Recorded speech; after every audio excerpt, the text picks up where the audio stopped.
This is my Missing Booster Club Funds case study. My name is Courtney Crandon, and this is for EDL 854. So the case study that we were presented with has the scenario of Mr. Stevens, the principal at George Washington Middle School, being the only administrator and having a lot of duties. So he puts a lot of trust into his parent volunteers and into his PTA. Ms. Bowman is one of the PTA members and is a frequent volunteer. She's also a mother of a seventh grade cheerleader who just got all state and is requesting that the PTA fund her trip to New York City for a cheerleading event. Then there was a situation where after a basketball game, Miss Bowman was volunteering, and at the end of the night, money was missing. So, what do we know? Mr. Stevens is a busy principal, like I said, so he puts a lot of trust in his parent volunteers and gives them a lot of responsibility. Miss Bowman, a mother of the seventh grade all-state cheerleader, has requested that the PTA pay for her upcoming trip to New York City. Mr. Stevens told her that was not appropriate. The PTA money has to go to the majority of students, not just one individual student. Mr. Dumas showed up at the basketball game, stuffing several dollar bills into his wallet. Mr. Stevens approached him and he said he had to pay with a $50 bill because he just got paid, and so he had a lot of extra change. At the end of the night, the money was missing from the bank bag and there was no $50 bill. So what we need to know is if there's security footage that points at the admissions table, who else was working with Miss Bowman that night, what are the Booster Club volunteer policies, what does Mr. Dumas have anything to do with this or with Miss Bowman, and then are there normally that many torn tickets and are they normally discarded? So, identifying our problem, the amount of money collected for admissions and tickets sold at the George Washington home basketball game did not match. There were 10 tickets Miss Bowman claimed that were torn and not sold, but there's still $50 missing, which is exactly the cost of 10 tickets. So, when looking at our plan of action, meeting with Ms. Bowman and listen to her explanation, meet with the other 3 volunteers, next continue the investigation and collect data, and then contact the district accounting office and follow other procedures. So with our first plan of action, meeting with Ms. Bowman and listening to her explanation, first I would meet with her, hear her side of the story, see if something happened. I would not accuse her, but just listen and try to pick up on details. And then I would make sure to include another person in on the meeting. So not just me and Miss Bowman, maybe a secretary, maybe somebody else, since I don't have an assistant administrator, but just making sure someone else is in the room with me. Then I would meet with the other 3 volunteers.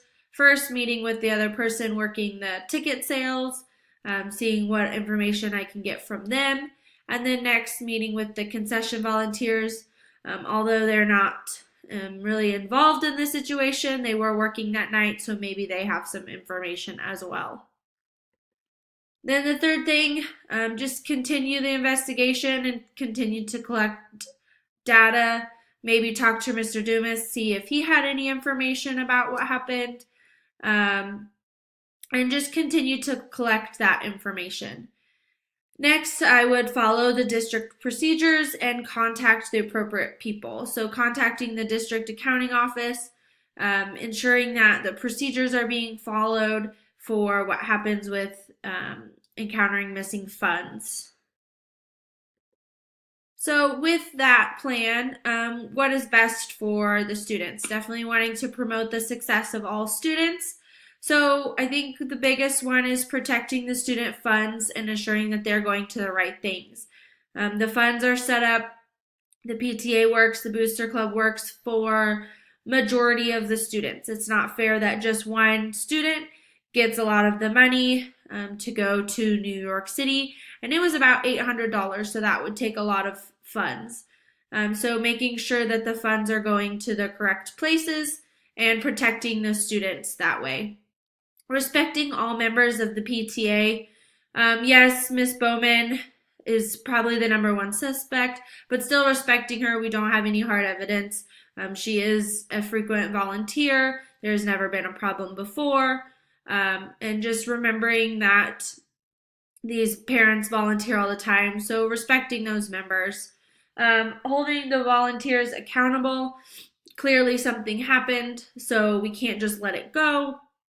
$50 is a lot, so we want to make sure that we find out what happened and get that squared away. Focusing on the mission of why we collect the money. Again, that's 100% for the students. The school has great parent volunteers, but we want to make sure we remember that the money is for the majority of the students and to improve their academic and athletic lives. So continuing to have parents involved, building that stronger community, not letting this one situation ruin having that parent involvement. So for the resolution, we don't have actual proof that it was Miss Bowman, although, like I said, she's probably our number one suspect. So continue investigation, see if it can lead us anywhere. Through my plan of action, I strive to come to a conclusion and find out what happened. This mishap just provides a learning experience, an opportunity to strengthen the safeguards, make sure our policies are in place, maybe request, see somehow if we can get a second administrator or even just another teacher that can be involved more, and get those safeguards, make sure that they are in place.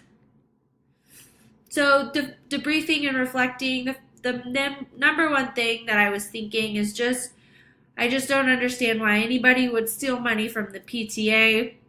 That money goes to such a great cause. All that money goes to bettering your children's school life. So that's just the main thing. I just don't think, I can't think of why anybody would steal that money. So mainly, I feel bad for Mr. Stevens. He has a lot on his plate. This just adds more.